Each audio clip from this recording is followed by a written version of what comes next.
की जय, श्री बाईचूराज महारानी की जय, श्री कृष्ण कन्हैया लाल की जय, तीनों पुरी धाम की जय, बोल बोल पंजे वाले की जय, श्री परमहंस चरणदास महाराज की जय, श्री लालदास महाराज की जय, श्री छत्रसाल महाराज की जय, समस्त सुंदर साथ की जय, बोलो श्री प्राणनाथ प्यारे की जय। निजानन्दं नमस्कृतं प्राणनाथं पुनः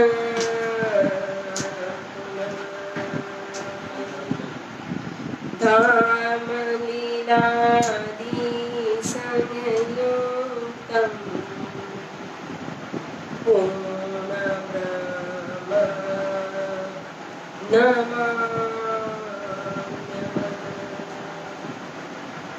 प्रथम लागू गौ चरण को धनीन छुड़ैयो किने लाग कली लालिया मेरे जीवन यही इन पाँव तले पड़ी रहूं घनी नजर को न बात न पलन वालों निरखो नेत्रे मेरे जीवन यही बांशिक तुम्हारी अंगना तुम अंगना की माशुक कमीन मरण किया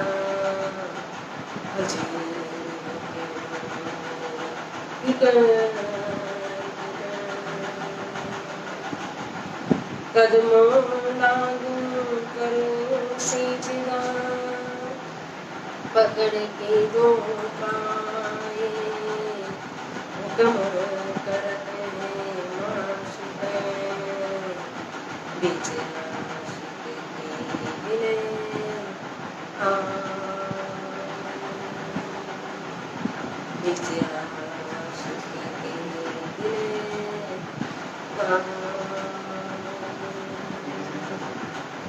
श्री महामत गए सुनो साहिब जी भया चर्चा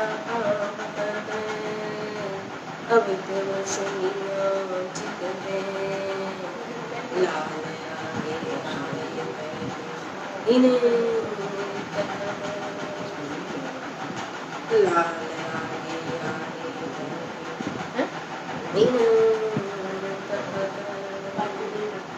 बोलिए श्री सतगुरु महाराज की श्री प्राणनाथ प्यारे श्री बाईचूराज महारानी की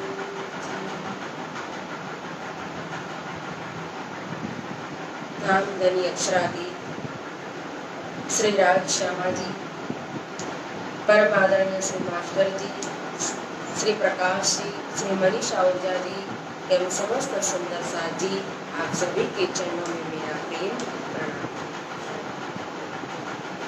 पर कच्छ न चला जोर युद्ध किया दज्जाल ने बड़ा जो किया शोर हाथ पाओ अपने पटके पर कच्छ न चला जोर पर कच्छ न चला जोर।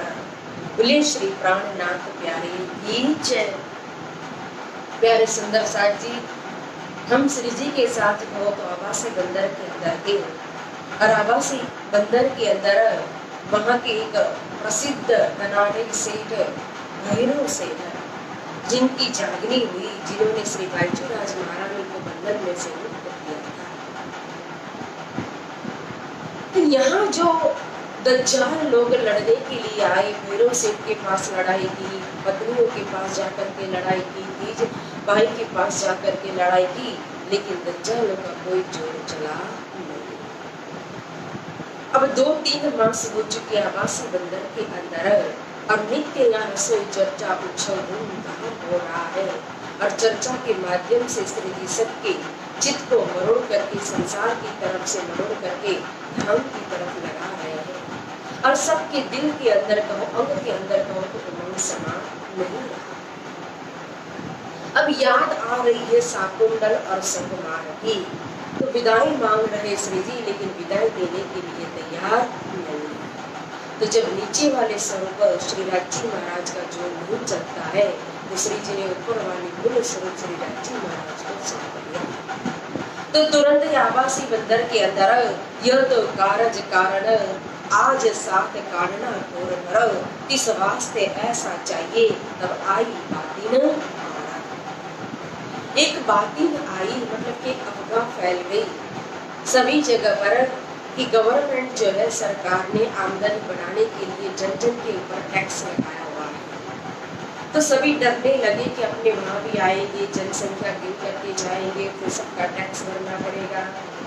अब भैरव सेठ को भी चिंता हुई कि अगर मेरे घर आ गए, और उस समय यहाँ तो चर्चा में हमेशा कहो तो सभी पूरा मंडाल भरा हुआ रहता है, और इन सभी के नाम अगर मेरे ही नामावली में लिख करके चले गए तो फिर मैं तो जीवन भर टैक्स भरता ही रहूंगा। तो भैरव सेठ ने आकर के श्री जी से कहा, विनती की, हाथ जोड़ करके मैं क्या करूंगी, आपत्ति आई है। तो श्री जी ने कहा कि देखिए जो कुछ भी है ये सब मेरे कारण ही है, इसलिए आप मुझे विदाई दीजिए। अगर मैं यहाँ से चला जाऊंगा तो अपने आप सुंदर साथी सब घर में बैठेंगे।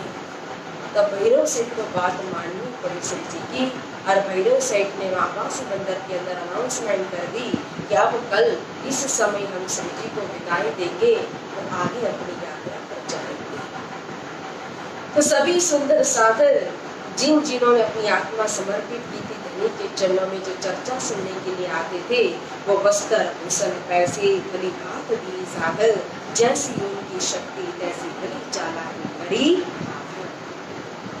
यथाशक्ति जैसा जैसा जिनका अंकुर था, जैसी जैसी जिनकी शक्ति थी, और शक्ति हो तो फिर जैसा जैसा जिसका दिल था, भाव था, उस मुताबिक कहो तो विदाई देते हैं श्री जी को कि धाम धनी तो हमें परम धाम का 25 पक्का कहो तो परम धाम का अखंड खजाना दिया हुआ है धनी ने, इसके बदला में हम क्या दे सकते हैं। खोटा सत्य सच जड़े चिन्हे भी मनी से बजाया। तो हमारे पास जो है धन पैसा, उसी के द्वारा दान दक्षिणा दे करके अपने आप को धन्य धन्य बना रहे थे। किसी ने वस्त्र भूषण, किसी ने पैसे, सब में जैसे जैसी भावना थी, शक्ति थी, उस मुताबिक विदाई दी श्री जी को, और अंकुर मुताबिक लाभ प्राप्त किया सभी ने, और अच्छी सी भली चालाकी करी। हाथ कहा अंकुर मुताबिक हाथ चालाकी होती है। ब्रह्म सृष्टि थी तो मान लो उन्होंने तो 25 पैसे अपने पास रखा और 75 पैसे दे करके हाथ चालाकी की। ईश्वरीय सृष्टि ने 50 पैसे रखे तो 50 पैसे दे दिए श्री जी को दान के अंदर। तो जीव सृष्टि ने 75 पैसे रखे तो 25 पैसे दे दिए धाम धनी को पेट के अंदर। इस तरह से ताको तैसी शोभा भई जो आज्ञा की हक, धनी की मेहर सबके ऊपर बरसी, और सबने कहो तो इस संसार के अंदर जागने ब्रह्मांड के अंदर धाम धनी की मेहर से शोभा प्राप्त की। अब सभी विदाई देने के लिए आए। भैरव सेठ ने भी विदाई देने में कोई कमी नहीं रखी, अच्छे से विदाई दी, वस्त्र भूषण पैसा। और फिर बाईचूराज महारानी को भी कहो तो सेठानी ने उस समय कहा जाता है कि लाखों रुपए का जो भारी दिया था श्रृंगार के अंदर। इस तरह से फिर वास्ते गास्ते सब आते विदाई देने के लिए सुंदर साथ भैरव सेठ आबासी बंदर से कोक बंदर। अब कोक बंदर से फिर आना है लाठी बंदर, क्योंकि लाठी बंदर से ही या नाव में चढ़े थे। नाथा जोशी भाई ने चढ़ाया था नाव के अंदर, तो मस्कत बंदर पहुंचे थे, और मस्कत बंदर से आप पहुंचे थे श्री जी आवासी बंदर। अब आवासी बंदर से कोक बंदर आए नाव में चढ़ने के लिए, और पवन अनुकूल हुआ तो फिर श्री जी पहुंचे लाठी बंदर। अब लाठी बंदर में देवी भाई की दुकान थी, वहां बैठते हैं, और फिर नाथा जोशी को खबर मिलती है तो तुरंत लेने के लिए आ जाते हैं श्री जी को, और अपने घर ले जा रहे हैं। बड़े धूमधाम से वास्ते गास्ते नाचते हुए पधरावनी कर रहे हैं। उतने में जो ठाकुरी बाई जो थी, वो ठाकुरी बाई आती है और नाथा जोशी को कहती है कि ये नाथा जोशी, आप कितनी बार अपने घर को पवित्र करोगे, मुझे भी सेवा का अवसर दीजिए। इस बार मैं श्री जी को अपने घर पर पधरावनी करूंगी। ये ठट्ठा नगर की भूमि, यहाँ की जो जनता है और सुंदर साथ है, उनके तो अहो भाग्य है, धन धन है ये लोग, क्योंकि यहाँ तीसरे वक्त जागने ट्रेन के दरमियान देखो श्री जी आगे ही चलते गए, लेकिन यहाँ ठट्ठा नगर में तीसरी वक्त पधरावनी हो रही है। अब ठकुरी बाई ले गए श्री जी को अपने घर और अपने घर में पधरावनी की, फिर रसोई की तैयारी करती है। नाथा जोशी भी बड़े प्रेम से, अन्य सुंदर साथ भी प्रेम से सेवा में लगे हुए हैं कि क्या हुआ, ठकुरी बाई ने पधरावनी की तो श्री जी तो सबके धनी है, हमारे भी धनी है, तो सभी सेवा में जुटे हुए हैं। बाजार से सामान लाना, तरकारी लाना, अन्य जो चीज चाहिए वो सब जमा करना। फिर सुंदर साथ को पता चलता है तो वो भी घर घर से भोग लेकर आते, आरो गाने के लिए, फिर दर्शन के लिए आते, चर्चा सुनने के लिए आते हैं। इस तरह से फिर ठट्ठा नगर के अंदर उत्सव होने लगा, चर्चा होने लगी। अब यहाँ ठकुरी बाई ने आरो गाए श्री जी को और बाद में फिर बात करने के लिए बैठते सुंदर साथ श्री जी के साथ। तो इस समय श्री जी ने जो मस्कत बंदर में जो वितक हुई, वहां की जो जागनी लीला, वो सारी हकीकत एवं आभासी बंदर की जो वितक थी, भैरव सेठ की वहां जो लीला हुई थी, वो सारी वितक सुनाई ठट्ठा नगर के सुंदर साथ को। इस समय विक्रम संवत 1728 है और बैसाख का मास है, जो तीसरे वक्त पर श्री जी बता रहे थे, तो सभी सुंदर साथ सुन करके खुश हो जाते हैं कि हमें जो श्री जी ने धाम की राह बताई है ना, वो सर्वश्रेष्ठ उत्तम राह है, हमारा जो मार्ग है वो सर्वोत्तम उत्तम मार्ग है। सभी के मन में अपार हर्ष होता है।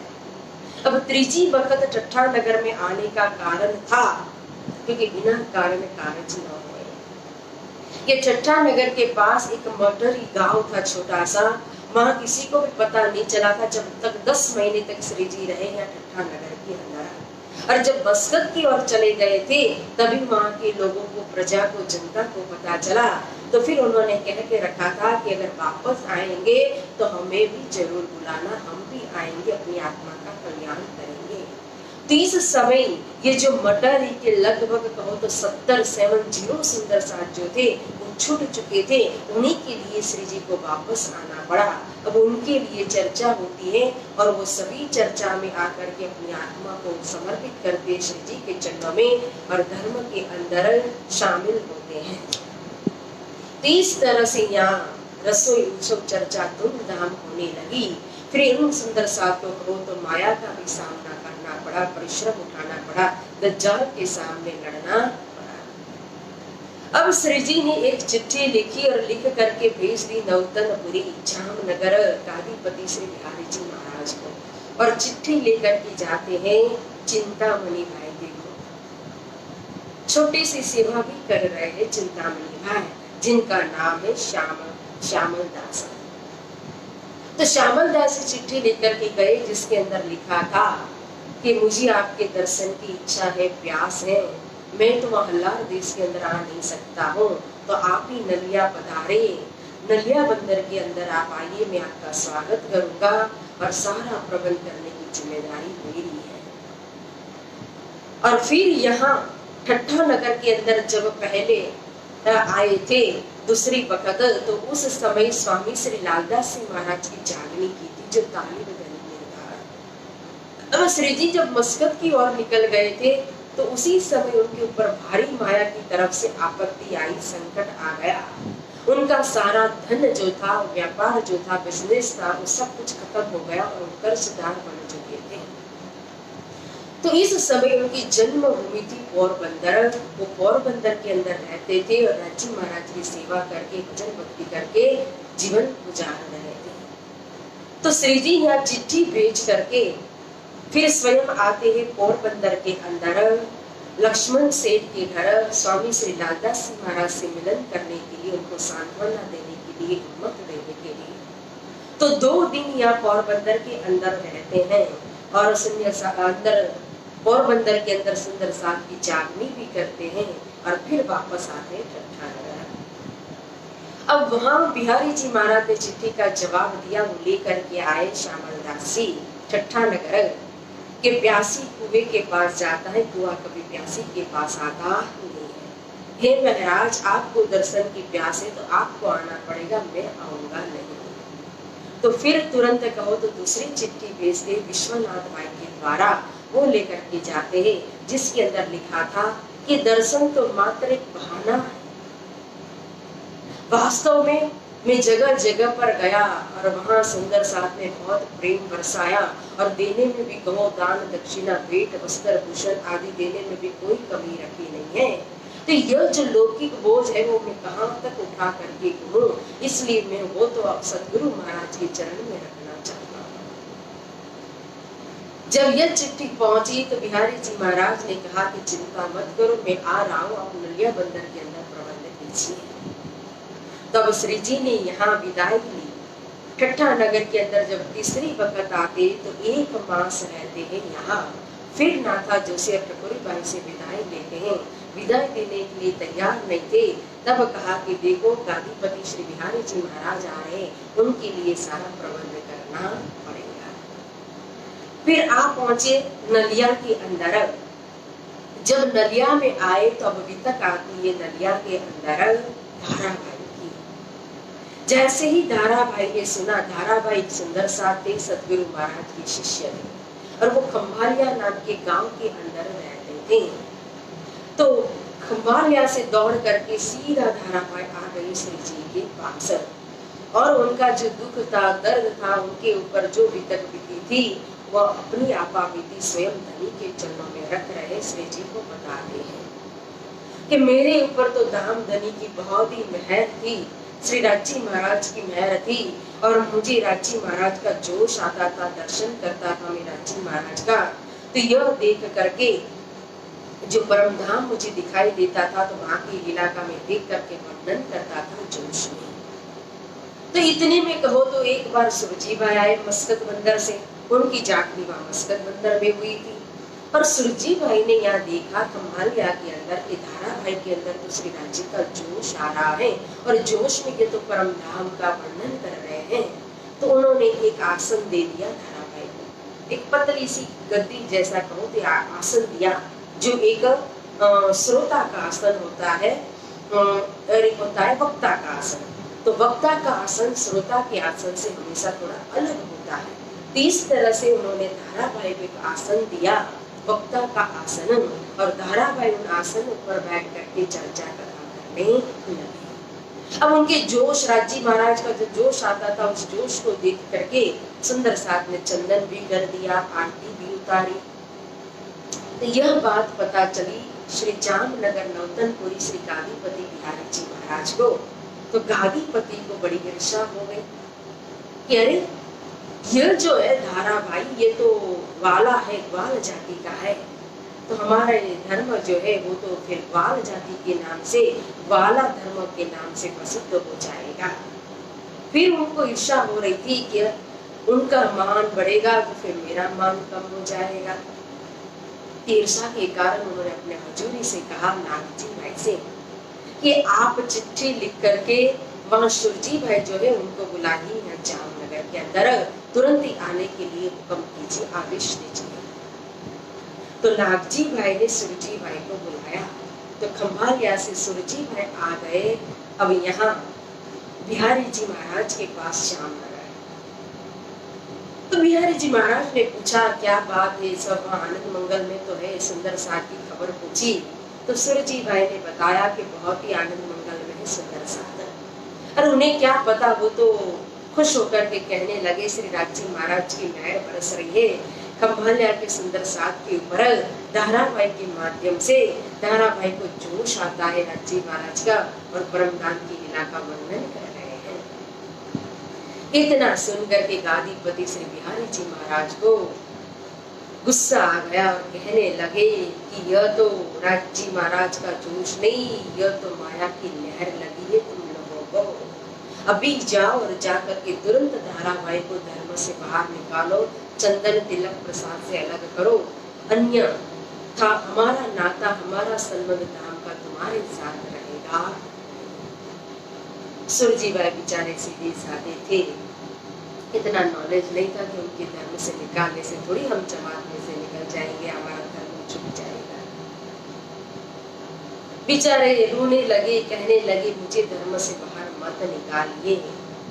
वे अभी जा करके धारा भाई को उनके परिवार के साथ धर्म से बाहर कर देता।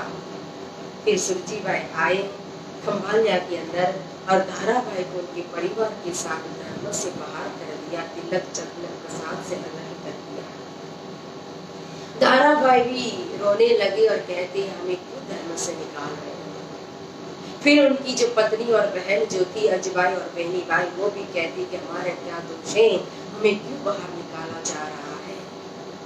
तो सुरजी भाई ने कहा देखिए मुझसे कहने से कोई फायदा नहीं है, मैं भी नहीं चाहता हूँ आपको धर्म से बाहर करना, लेकिन गादीपति का यह हुक्म है, जो भी कहना है आप जा करके गादीपति श्री बिहारी जी महाराज को बोलिए, मैं कुछ नहीं कर सकता। तो बेचारे धाराभाई अपने परिवार को लेकर के गए श्री जामनगर नौतनपुरी और जा करके बिहारी जी महाराज को हाथ जोड़ करके रोते रोते विनती कर रहे हैं कि मुझे माफ कर दीजिए, मेरे से भूल हो गई, मेरे से गलती हो गई। अब बिहारी जी महाराज की तो एक ही जुबान है, मैंने कह दिया सो कह दिया। अन्ना सन किया, माफी मांगी, रोए, लेकिन बिहारी जी महाराज देखते नहीं है, पूछते नहीं है। तो फिर वापस लौट करके आए खंभालिया और विचार किया मैंने कि श्री जी इस समय गए विदेश की तरफ, जब वापस आएंगे भारत के अंदर तो मैं उनके पास जाऊंगा। अब मैं आपके शरण में आया हूँ, हे धामधनी, हे प्राणनागर, अब जैसा आप कहोगे मैं वैसा ही करूंगा। जानो तो राजी राखो, जानो तो दलगीर, या पाठ करो आदि बनाया बैठा हूँ माने तक सिर। ये धनी अब तो मैं आपके चरण को छोड़ करके कहीं नहीं जाऊंगा, आपके हुक्म के तले रहूंगा, आप जैसा कहोगे मैं वैसा ही करूंगा। तो श्री जी ने कहा, धामधनी ने कहा धाराभाई को कि आप दुखी मत होइए, चिंता मत कीजिए, मैं आपको एक उपाय बताता हूँ, वैसा आप कीजिए। देखिए अभी आएंगे गादीपति श्री बिहारी जी और उतरेंगे यहाँ मढ़ई बंदर, और जैसे ही उतरेंगे तो आप ऐसा करना कि वहां जाकर के पहले से ही रहना सावधान, और गादीपति जैसे ही नाव से उतरे तो सबसे पहले आप जा करके उनको साष्टांग दंडवत प्रणाम करना और सबके बीच में प्रणाम करके दौड़ते हुए मेरे पास आना और यह खुशखबरी मुझे देना कि गादीपति श्री बिहारी जी महाराज आ गए हैं। तो मैं खुश हो जाऊंगा, खुश होकर के धारा मांग मांग क्या चाहिए कहूंगा, तो उस समय आप मांगना कि मुझे धर्म के अंदर शामिल कर दीजिए। अब जैसे श्री जी ने बताया उसी तरह से धाराभाई तो वहां बैठ गए। अब यहाँ आए बिहारी जी महाराज मढ़ई बंदर, जैसे ही नाव से उतरे तो धाराभाई ने साष्टांग दंडवत प्रणाम किया और प्रणाम करके सबके सामने दौड़ करके आते हैं। या श्री जी चर्चा कर रहे थे तो आ करके सबके सामने कहा कि गादीपति श्री बिहारी जी महाराज कहाँ पहुंचे हैं। तो श्री जी ने कहा मांग मांग धारा, क्या चाहिए तुझे, तूने तो आज इतना मुझे खुश कर दिया है, ऐसा लगता है कि मेरा जीवन न्यौछावर कर दूं तुम्हारे ऊपर, क्या चाहिए तुम्हें मांगो। तो धाराभाई ने कहा मुझे कुछ भी नहीं चाहिए, बस मुझे धर्म के अंदर शामिल कर दीजिए धामधनी। तो श्री जी ने कहा तथास्तु। और फिर श्री जी और सुंदर साथ आए गादीपति श्री बिहारी जी महाराज को लेने के लिए और बड़े धूमधाम से वास्ते वास्ते लेकर के आते हैं नलिया के अंदर। या नलिया में एक न्यात की उज्जत को लेकर के एक हवेली, बड़ी सुंदर हवेली ली थी गादीपति को उतारा देने के लिए।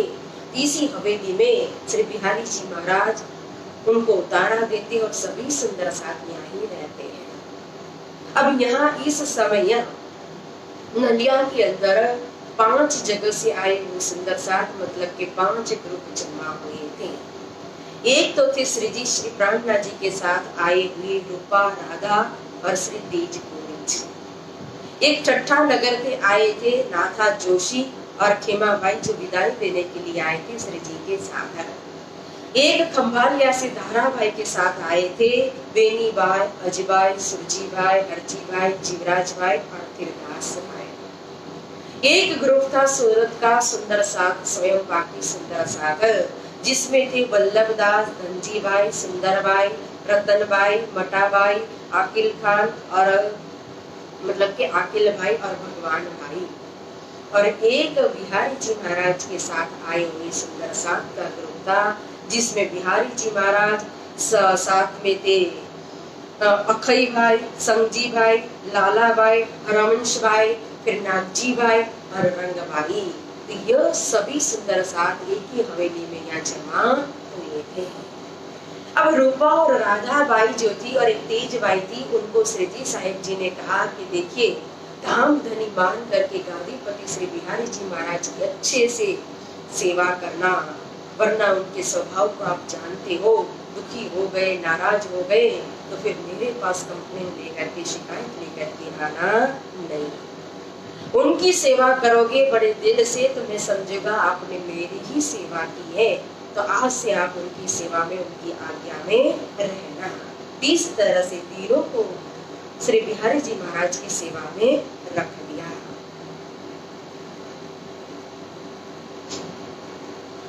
अपनी जो भी तगल श्री जी लगे कहने, बिहारी जी सारी सुनी हंसने लगे बिनो।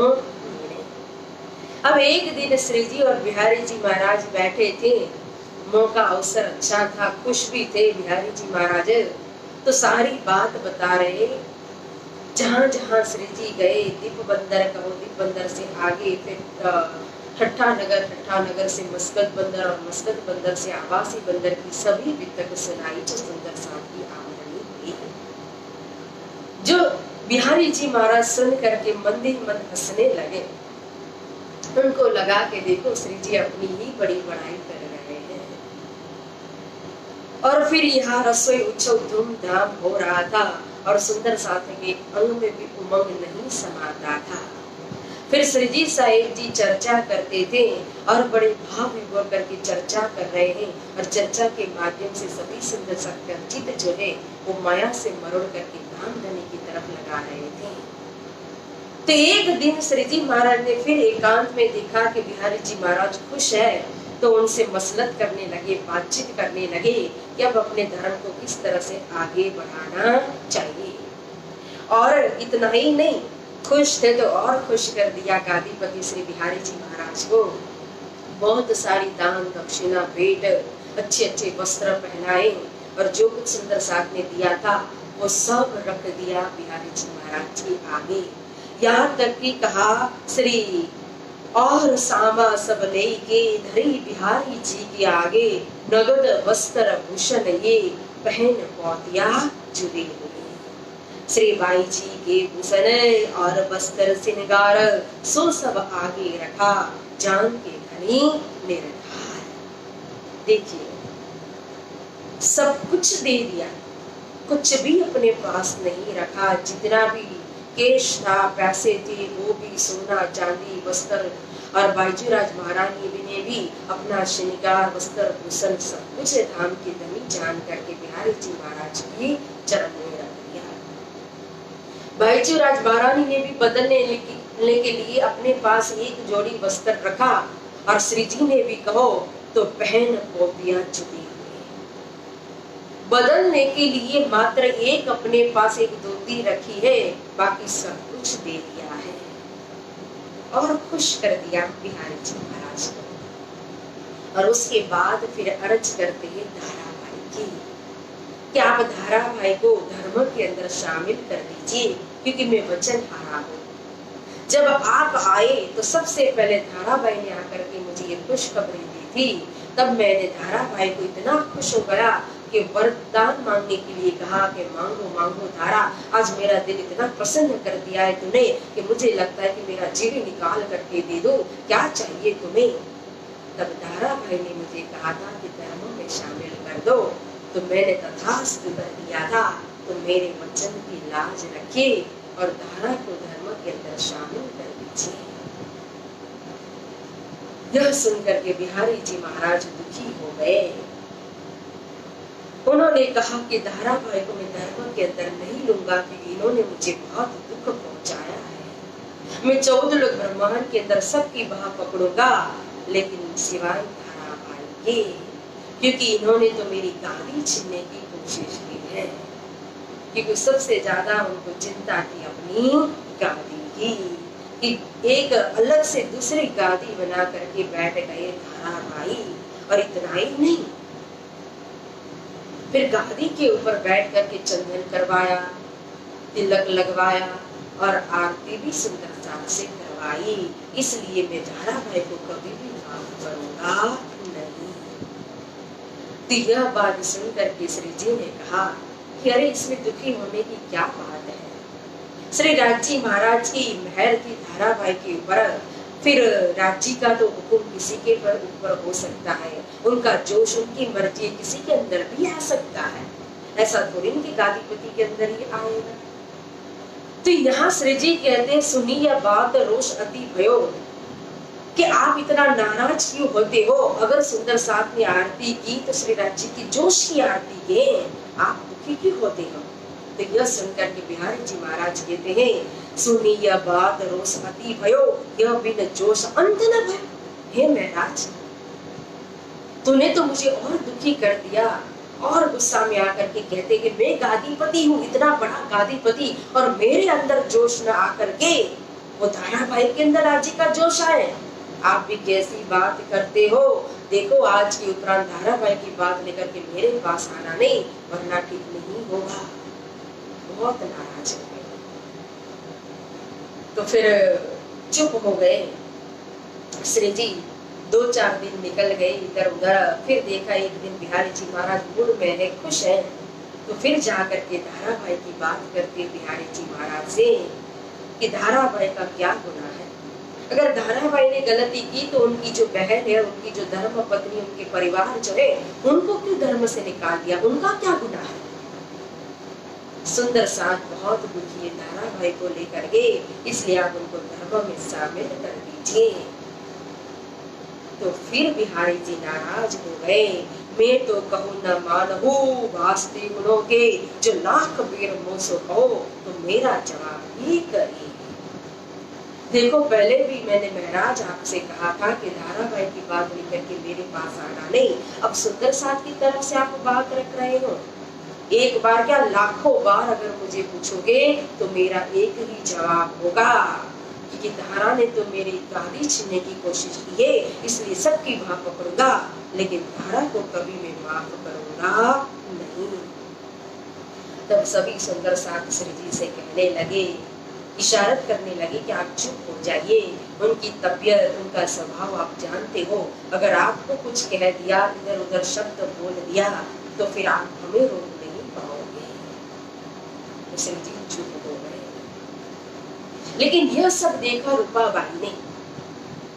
अब रूपाबाई ने जब गादीपति का ऐसा व्यवहार देखा तो उनका मन जो है वो सेवा में लगा नहीं।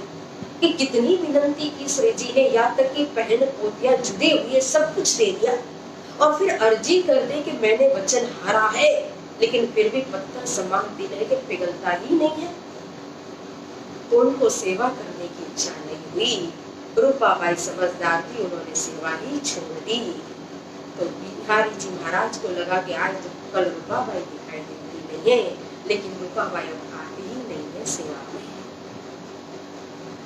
अब दूसरी तरफ श्री जी, अब जहाँ भी जाओ वह चर्चा तो होती है हमेशा। अब सुंदर साथ भी यहाँ सब जगह के है, ठट्ठा नगर के है, खम्भालिया के है, सूरत के है, तो यहाँ भी चर्चा होती है। और जब चर्चा होती है तो पहले नियम जो है तो गादीपति श्री बिहारी जी महाराज चर्चा करते हैं, और चर्चा होने के बाद उनकी फिर श्री जी चर्चा करते थे। तो जब बिहारी जी महाराज चर्चा करते तो कोई सुंदर साथ वहाँ बैठता नहीं है।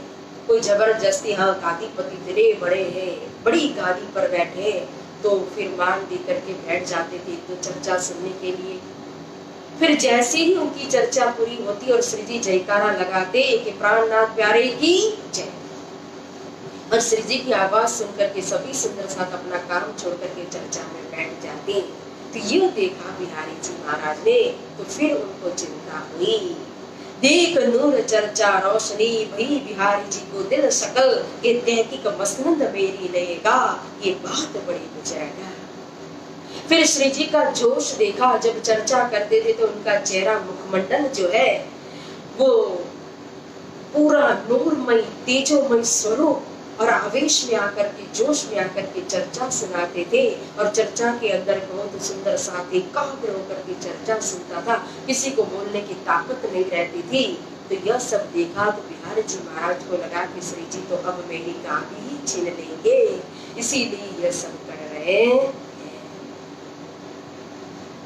अब फिर एक दिन श्री जी बैठे बिहारी जी महाराज के पास मसलत करने के लिए कि सदगुरु महाराज ने जिम्मेदारी सौंपी है, सुंदर साथ जो अलग अलग जगह पर आए हुए हैं परम धाम की आत्माएं, उन सबको ढूंढ करके निकालना है। तो इसके लिए हमें क्या करना चाहिए? तो बिहारी जी महाराज जवाब देते हैं, ये रहा नहीं इस्लाम। हे महाराज, हमारा ये धर्म नहीं है इस तरह से गांव गांव शहर शहर घूमना फिरना भटकना और जाना। सदगुरु महाराज कहीं जामनगर छोड़ करके गए थे और आप तो उल्टा कर रहे हो, हर जगह पर जा रहे हो, घूम रहे हो, फिर रहे हो और खुद तो जा रहे हो और मुझे भी कह रहे हो बाहर निकलने के लिए। मेरी मानो तो आप तो अल्लाह देश के अंदर आ नहीं सकते हो, तो अल्लाह में नहीं तो दूसरी जगह पर जाकर के, कच्छ में भी जाकर के आप मंत्री पद लो, चाकरी करो, नौकरी करो और जो भी धन कमाओगे वो नौतनपुरी भेज देना, मैं बैठे बैठे गाड़ी संचालन कर लूंगा, आपको चिंता करने की जरूरत नहीं है। यह सुनकर के श्री जी ने कहा, तब श्री जी कहा, मोको से देव चंद्र जी दई नींद, दिन से मेरे दिल में आई वतन की जागृत बूंदा। हे गादीपति श्री बिहारी जी महाराज जी, आप क्या कह रहे हो? सदगुरु महाराज धनी श्री देवचंद्र जी महाराज ने मुझे जो परम धाम की निध दी है, जो परम धाम की नियामत, ये तारतम ज्ञान, ये जागृत बुद्धि का ज्ञान जो दिया हुआ है ना, इस ज्ञान से, इस तारतम से, इस जागृत बुद्धि से तो मैं कितने ऐसे कच्छ देश के एक राजा क्या कईयों राजा को जगा करके आपकी सेवा में खड़ा कर सकता हूँ।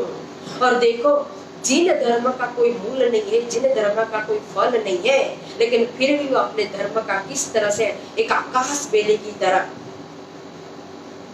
जिस बेली को आकाश बेली को होती है, जिस बेली का कोई मूल भी नहीं होता, फल भी नहीं होता, लेकिन इतनी बढ़ती जाती है कि दृष्टांत देकर के कह रहे हैं कि आकाश बेली की तरह सभी अपने अपने धर्म का फैलावा कर रहे, विस्तार कर रहे हैं। जबकि हमारे धर्म का तो मूल भी है और फल भी है, और स्वयं हमारे धाम धनी हमारे सिर पर खड़े हैं परवरदिगार, तो हमें तो फिर डरने की, संकोच करने की जरूरत ही नहीं है। और आप चिंता मत करो, आप तो ऊपर टारी में बैठना, जो भी आएंगे बातचीत करने के लिए, प्रश्न पूछेंगे, चर्चा सुननी होगी, तो मैं उनकी प्रश्नों का जवाब दूंगा, मैं समाधान करूंगा। पहले उसको मैं जगाऊंगा, जब धाम के लायक बनेगा तब मैं आपके पास भेज दूंगा, आप उसको मात्र धर्म दे दीजिए, तारतम दे देना, चिंता मत करना। और अगर सदगुरु महाराज ने जो भविष्य देख करके कहा था कि शाकुंतल और रसकुमार दोनों को ढूंढ करके निकालना, और शाकुंतल और रसकुमार दोनों ही जामनगर के अंदर होते, तो फिर सदगुरु महाराज उनकी जागनी नहीं कर लेते। तो वो दोनों, उनको ढूंढने के लिए तो बाहर जाना ही पड़ेगा ना। सारी जिम्मेदारी श्री जी ने अपने सिर पर ली, कोई जवाब नहीं मिला गादीपति श्री बिहारी जी महाराज को। तब जाकर के कहते हैं कि मेरा निकलना क्यों होया, मेरे संग रंग बाई कही, हे बड़ी बोझल सोय। कोई बहाना नहीं मिला तो क्या जवाब देते हैं, जो जवाब भी योग्य नहीं लग रहा है कि मेरे साथ रंगबाई बोझल है। अब रंगबाई कौन है? उनके हजूरी जो थे नागजी भाई, और नागजी भाई की पत्नी थी रंगबाई। तो जहां जहां गादीपति जाएंगे वहां हजूरी जाएगा, हजूरी जाएंगे वहां धर्मपत्नी जाएंगी।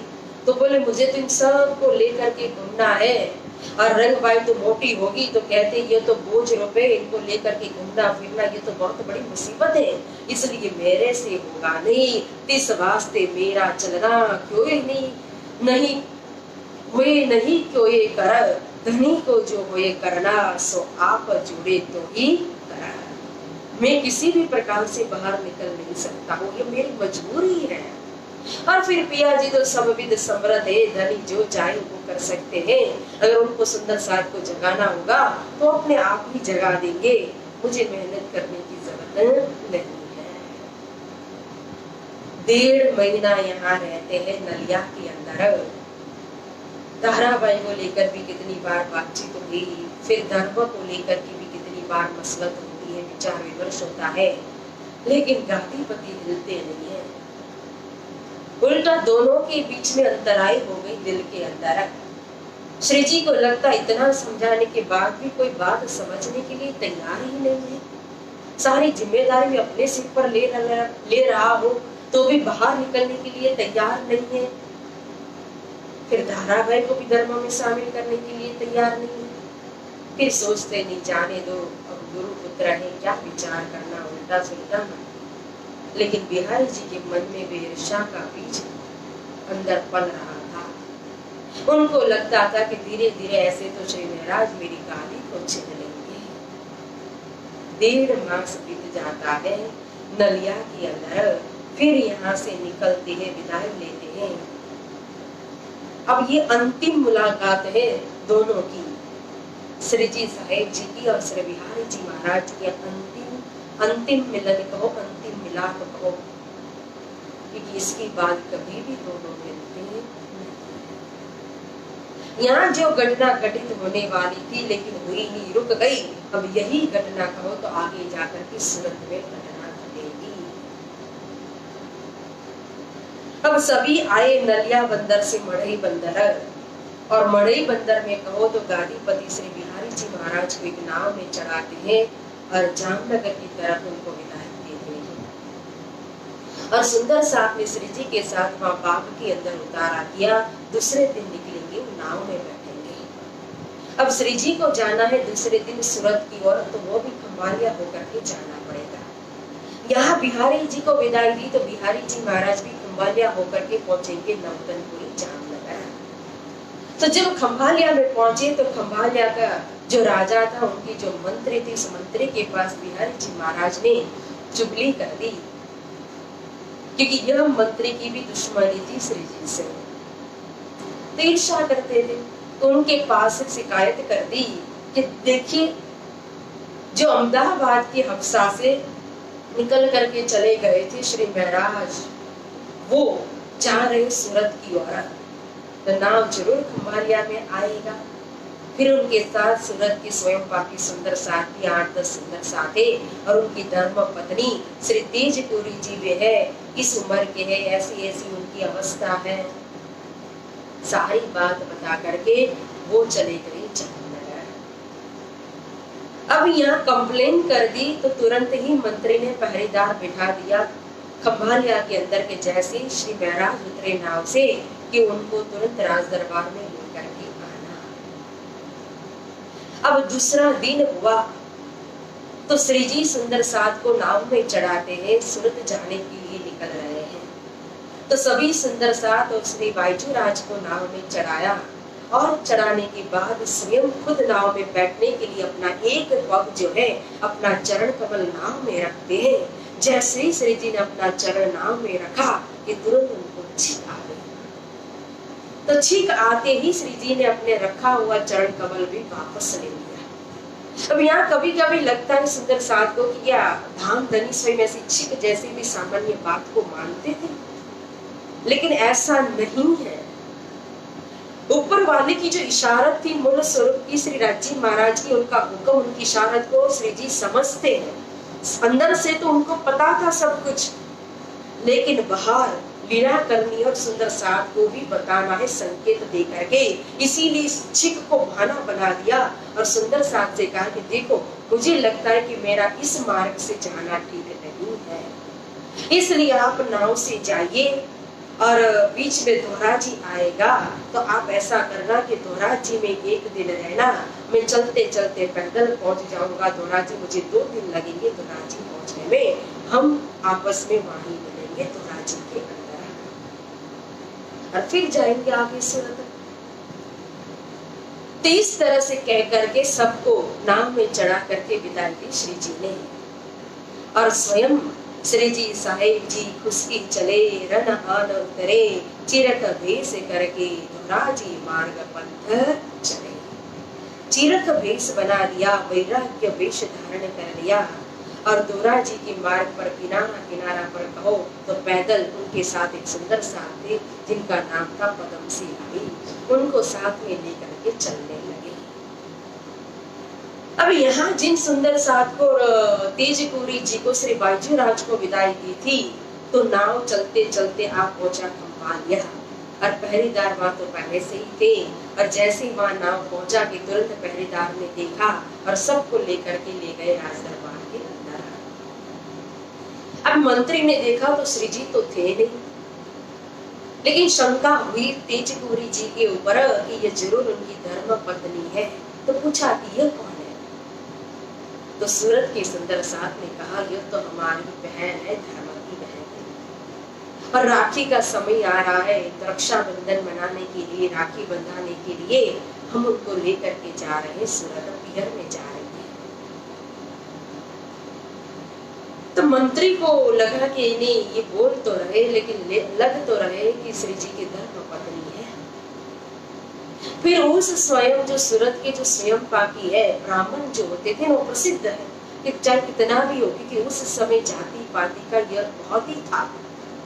तो ब्राह्मण क्षत्रिय के हाथ का कभी भी भोजन बनाया हुआ खाएंगे नहीं। इसीलिए मंत्री ने श्री बाईजूराज को भोजन बनाने के लिए, रसोई बनाने के लिए कहा कि ये रसोई बनाएंगी, अगर आपकी बहन है तो आप इनका हाथ का भोजन खाओगे ना? सुंदर साहब ने कहा, हाँ क्यों नहीं खाएंगे। तो राज सिपाहियों की जो देख रेख के अंदर बाईजूराज को रसोई के अंदर ले गए और भोजन बनवाया। जब रसोई तैयार हुई तो तुरंत ही सभी को भोजन के लिए बिठाते हैं। तो आज तो सुंदर साहब ने डबल भोजन किया, बड़े आनंद से, प्रेम से। एक तो बाईजूराज के हाथ का भोजन और दूसरा उनको राज दरबार के अंदर अपनी बहन सिद्ध करना है। इस तरह से भोजन कर कर उन्होंने बहन सिद्ध भी कर दिया। तो मंत्री को विश्वास हुआ और सबको छोड़ दिया। एक दिन तो यहाँ राज दरबार के अंदर चला गया, तो दूसरे दिन पहुंचे दोराजी सभी। अब श्री जी यहाँ निकले थे दोरा जी के मार्ग पर जाने के लिए। तो चलते चलते चलते वो भी दोरा जी में पहुंच गए। एक ही साथ पहुंचे दोरा जी में। अब दोरा जी वो तो बाईजूराज का पियर है, फुलबाई का पियर था कुतियाना। उनके पिता का नाम था प्रेमजी थावर। यहाँ श्री तेजपुरी जी जो है उनका पियर है दोरा जी, और उनके पिताजी का नाम है मिर्जी भांजी। जब उनको पता चला तो तुरंत अपनी बेटी को और जमाई को लेने के लिए एक बैलगाड़ी लेकर के आ गए, और सबको बड़े प्रेम से लेकर जाके अपने घर पधरावनी करते हैं। तो एक रात रहते हैं दोरा जी के अंदर शिव जी। अब दोरा जी से फिर आते हैं गोगे के अंदर। वहां 3 दिन रहे गोगे में, और गोगे से फिर आए सुहाली बंदर, और सुहाली बंदर से फिर आ गए श्री जी सूरत के अंदर सैयदपुरे भगवान के मोहन दास के घर। बोलो श्री प्राणनाथ प्यारे की जय। तो अब यहाँ सूरत के अंदर विक्रम संवत 1729 के अंदर आषाढ़ मास में श्री जी आए, और यहाँ सैयदपुरा मोहल्ला के अंदर कहो तो भगवान भाई का एक मोहल्ला था, एक शेरी थी, और उस भगवान भाई के मोहल्ला के अंदर ये मोहनदास अमीन का घर था। तो मोहनदास अमीन जो है वो कबीर संप्रदाय के थे। उन्होंने श्री जी की एक महान महापुरुष है समझ करके अपने घर में पधरावनी की, और बड़े भाव से सेवा करने लगे, चर्चा होने लगी। लेकिन वहां भी दज्जाल ने दिल के अंदर प्रवेश किया। तो मोहनदास अमीन का जो मन और हाव भाव जो थे वो बदल गए। तो यह बात पता चली शिव जी भाई को। तो तुरंत फिर शिव जी भाई अपने घर पर पधरावनी करते हैं श्री जी की। अब धामधनी श्री जी वहां से उठ करके आ गए शिव जी भाई के घर, जो अभी श्री महामंगलपुरी धाम है, या शिव जी भाई का घर था। तो 17 महीने यहाँ लीला होती है शिव जी भाई के घर, और यही महामंगलपुरी धाम की स्थापना विक्रम संवत 1729 के अंदर आषाढ़ी बीज में होती है। तो यहाँ आकर के सबसे पहले तो जो सदगुरु महाराज के शिष्य, ये शिवजी भाई भी सदगुरु महाराज के शिष्य थे। फिर अन्य भी रामजी भाई कहो, मुकुंद भाई कहो, मुरार भाई कहो, कई थे सदगुरु महाराज के शिष्य। तो यहाँ आकर के समझाते हैं, गुरु गादी का महत्व बताते हैं, फिर गुरु गादी की प्रति निष्ठा दिलाते हैं। और कहते हैं कि तुम जाय दीदार नृत्य करो, चलो न लगो कदम, तोलो तुम्हारी अलौकिक सिद्ध न होए आदव। भेजे बिहारी जी के पास जाय की करो दीदार, ऐसा तो न चाहिए जो छोड़ो धनी निर्धार। अब हमें लगेगा कि श्री जी जहाँ जाते थे पहले भी दीप बंदर से कहो, जब आगे निकले थे पोरबंदर, बड़े बंदर, कपाया न, जहाँ जहाँ गए थे तो वहाँ जो सुंदर साथ थे तो उनको भेजते थे नौतनपुरी गादीपति के पास दर्शन करने के लिए। क्यों? अब यहाँ भी कहो तो यहाँ सूरत में आकर के भी इन सबको भेज दिया, मतलब कि चर्चा करके बता रहे, समझा रहे कि जब तक आप जाओगे नहीं वहाँ जामनगर और दर्शन नहीं करोगे गादीपति का, तब तक हो तो आपकी आत्मा निर्मल होगी नहीं। तो यह सुनकर के तुरंत ही चार भाई जो थे, शिवजी भाई, मुरार भाई, मुकुंद भाई और रामजी भाई को इच्छा हो गई जामनगर दर्शन करने जाने की। अब क्यों भेज रहे हैं? क्योंकि आगे जो समय प्रसंग आने वाला है, बिना कारण कारज न होए। पहले जो वाणी प्रकट हुई थी अवसार के अंदर, जिनके द्वारा सुंदर साथ को पता चलता कि बिहारी जी महाराज के अंदर सदगुरु महाराज नहीं बैठे, आसन तो उन्होंने श्री इंद्रावती जी के दिल में बनाया है। तो यह गादी प्रति जब आए, गादी के ऊपर जब बिहारी जी महाराज बैठे तो सबकी आस्था किसकी तरफ चली गई कि हाँ सदगुरु महाराज की गादी है। तो फिर गादी के ऊपर जब बिहारी जी आए तो ये हमारे सदगुरु ही है, इनके अंदर ही सदगुरु महाराज बैठे हैं। तो सब सुंदर साथ को पहचान कराना चाहते थे कि किनके अंदर बैठे हुए हैं धामधनी श्री सदगुरु महाराज है। जब तक वहां जाएंगे नहीं तब तक पहचान होगी नहीं। क्योंकि विशेष करके आप देखना, उन्होंने सदगुरु महाराज के शिष्य को ही भेजा है श्री जी ने वहां दर्शन करने के लिए, जाने के लिए। जो जो नई जागनी हुई वो किसी को भी जाने की जरूरत नहीं पड़ी थी गुरुपुत्र बिहारी जी महाराज के पास। लालदास महाराज जाएंगे अपना प्रण पूरा करने के लिए तो भी उनको फिरा देंगे, क्योंकि वहां जाएंगे तो फिर दूसरा ही कुछ दिक्कत हो जाएगी, क्योंकि वो तो तालिब धनी निर्धार है, तो उनको सीधा सूरत पहुंचा दिया था। तो यहाँ पहले के जो उनके शिष्य थे तो उनके अंदर एक आस्था थी ना, तो सदगुरु महाराज की धामधनी की पहचान नहीं कर पा रहे थे, इसीलिए सबको भेज रहे थे कि तुम जाएगी दार। तो अब यहाँ शिवजी भाई गए, फिर मुकुंद भाई गए, मुरार भाई गए और आ करके फिर यहाँ जामनगर के अंदर उत्सव भी किया, भंडारा भी दिया। शिवजी भाई तो धनवान थे, तो उन्होंने 5 मोहर खर्च की भंडारे में और दान दक्षिणा में, और गादीपति श्री बिहारी जी महाराज को भी अच्छे से भेंट दी। खुश हुए गादीपति और कहा कि आपकी आत्मा पवित्र हुई, और वापस भेज दिया उनको।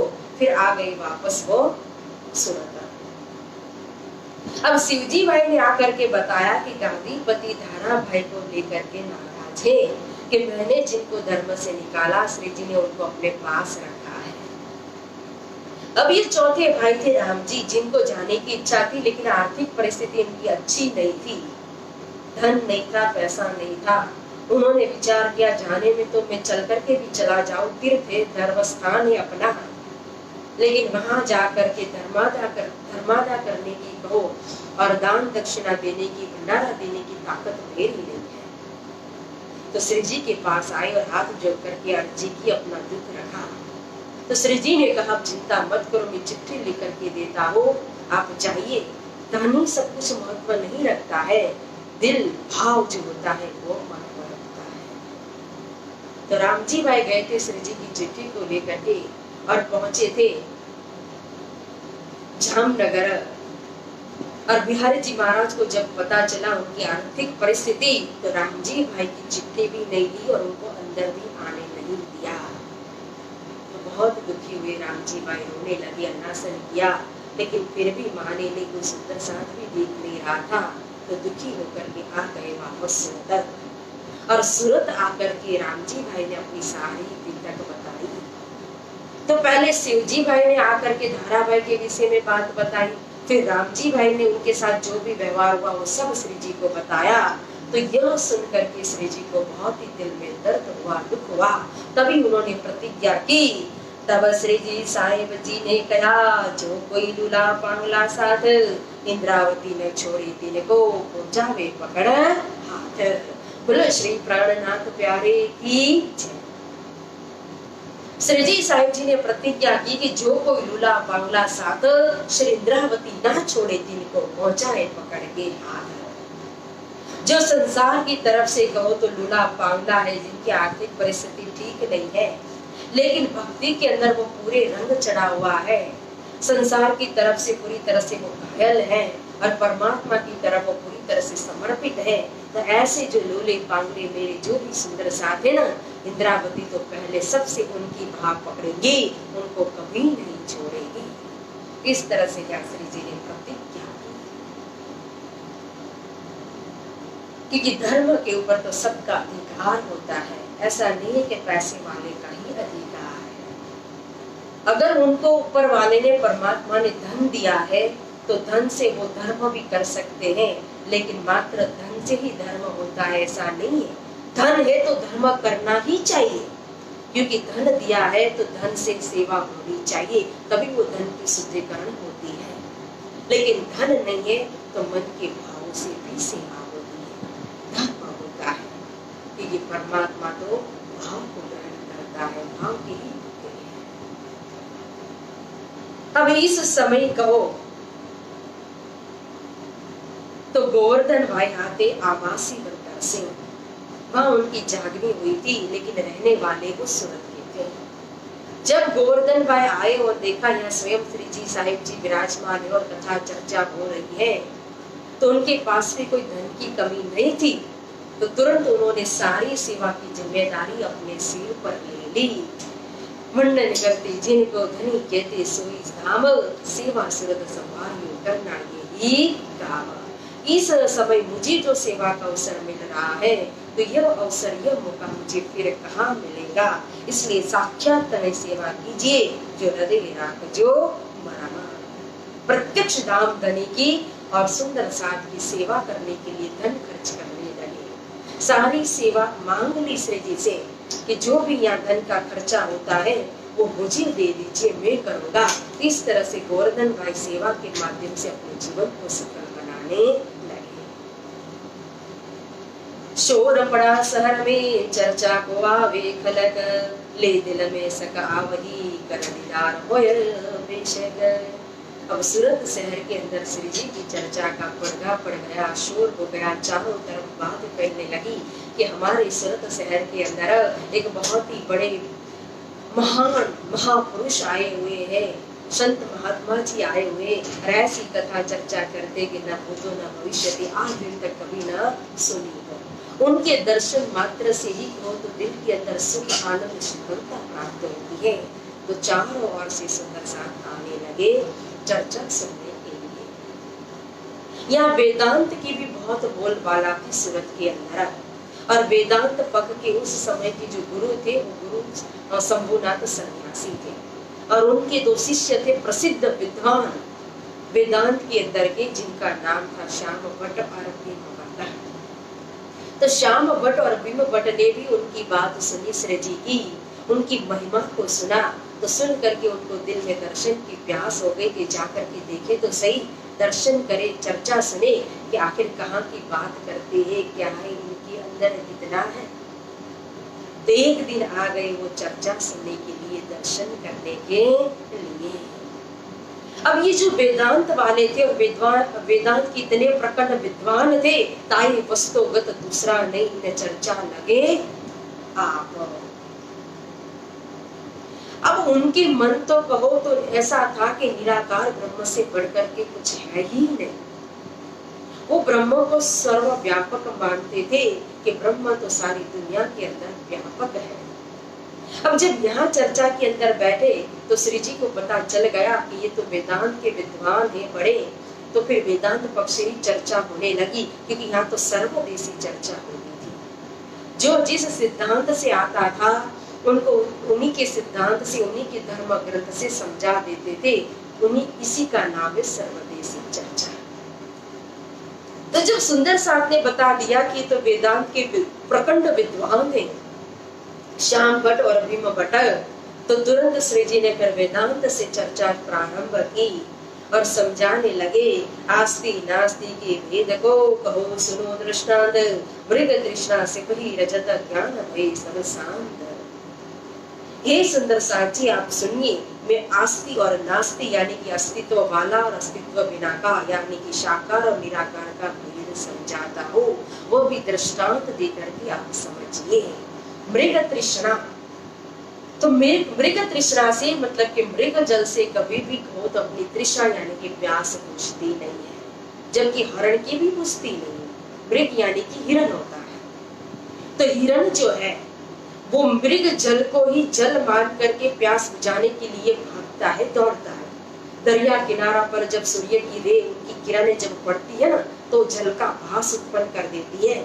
तो मृग को लगता है कि ये जल है और जल पीने के लिए वो उस तरफ दौड़ता है। तो जैसे जैसे दौड़ता है वैसे वैसे वो आगे आगे किरणें दौड़ती रहती है, तो पीछे पीछे मृग जो है वो भागता रहता है। तो भागते भागते दौड़ते दौड़ते थक जाएगा, लेकिन प्यास बुझती नहीं, वो मर जाता है। उसी तरह से इंसान भी सत्य की, परम तत्व की, परम शांति की खोज के लिए भटकता रहता है, मारा मारा फिरता है, खोज करता है। लेकिन जब तक सत्य का अंदर आत्मा के अंदर प्रकाश न हो, सत्य ज्ञान न प्राप्त हो, जागृत बुद्धि का ज्ञान प्राप्त न हो, तब तक उसको शांति, आत्म शांति प्राप्त होती नहीं है। सिप ही रजत, सीप जो है वो सीप चांदी का भास उत्पन्न करती है। जैसे मृग जल का भास उत्पन्न होता है, उसी तरह से सीप के अंदर चांदी का भास उत्पन्न होता है। लेकिन जब ज्ञान होता है तो यह अज्ञानता दूर हो जाती है, तब पता चलता है ये चांदी नहीं, ये सीप है, ये जल नहीं, ये भास है। तो उसी तरह से आकाश के अंदर फुलवारी का भी भास होता है और सत्संग के ऊपर सिंह का भी भास होता है। लेकिन जब ज्ञान होता है तब पता चलता है कि आकाश में कभी फुलवारी नहीं होती है और सत्संग के सिंह नहीं, उनके जो बड़े बड़े जो कान होते हैं ना, वही सिंह की तरह होते हैं। तो वो सिंह का भास उत्पन्न करता है। जैसे अंधेरे में कोई रस्सी लटकती हो तो सर्प का भास उत्पन्न हो जाता है, डर लगता है। लेकिन जैसे लाइट जलाओ तो पता चलता है कि यह तो रस्सी है, कोई सर्प नहीं है, तो अपना डर, अपना भय सब दूर हो जाता है। तो यह बताना चाहते हैं कि ज्ञान से ही आत्म जागृति होती है। फिर तीन देह काके भई लागी काको तोर, ब्रह्म बिना दूजो नहीं सेवक स्वामी कोरा। तीन शरीर का है स्थूल, सूक्ष्म और कारण। तो फिर तीन शरीर में से आपने ब्रह्म किसको मान लिया है? स्थूल को, सूक्ष्म को या कारण को? फिर आप कहते हो कि ब्रह्म बिना कुछ है ही नहीं। सारी दुनिया के अंदर चीटी से लेकर हस्ती तक कहो तो ब्रह्म व्यापक है, तो फिर ये सेवक स्वामी क्यों है? ये गुरु शिष्य क्यों है?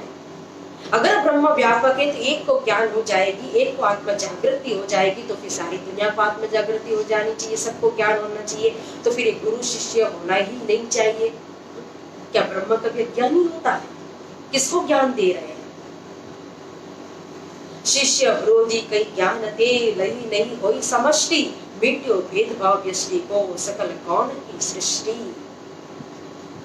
जब शिष्य को ज्ञान हो जाता है तो एक शिष्य को मतलब कि मुझे ज्ञान प्राप्त हुआ तो मेरी आत्मा की जागृति हो गई। जब मेरी आत्मा जागृत हो गई तो मैं अपना व्यक्तिगत प्रलय कर सकती हूँ, मेरी कयामत हो जाएगी। लेकिन समष्टि जो है मतलब कि दुनिया, संसार, ये ब्रह्मांड वैसा का वैसा ही रहेगा, उसका प्रलय कभी भी होता नहीं है। अगर ब्रह्म व्यापक हो तो एक को ज्ञान होने से सारी दुनिया को ज्ञान होना चाहिए। तो उसी तरह से एक का प्रलय होने से, कयामत होने से तो सारी समष्टि भी लय हो जानी चाहिए। लेकिन जब एक मरता है, आप मरते हो, तो आपके पीछे एक चींटी भी नहीं मरती है, कोई नहीं जाता है। फिर सारी दुनिया में ब्रह्म कैसे व्यापक है? और फिर कहते हो कि दुनिया स्वप्नवत है ये जगत, तो फिर स्वप्न दृष्टा कौन, ये बताइए, उसका देश कहाँ है? ज्ञान के द्वारा खोज करके मेरे प्रश्न का उत्तर दीजिए। न्यारो सबते आत्मा अक्षर बार अखंड, मूर्ति मान माया रहित, श्रुति ज्ञान प्रचंड। फिर आप कहते हो ना कि ये आत्मा जो है अमर है, अजर है, अविनाशी, ये आत्मा कभी मरती नहीं है। फिर वो अक्षर से भी बाहर है, अखंड धाम के अंदर, यह भी कहते हो।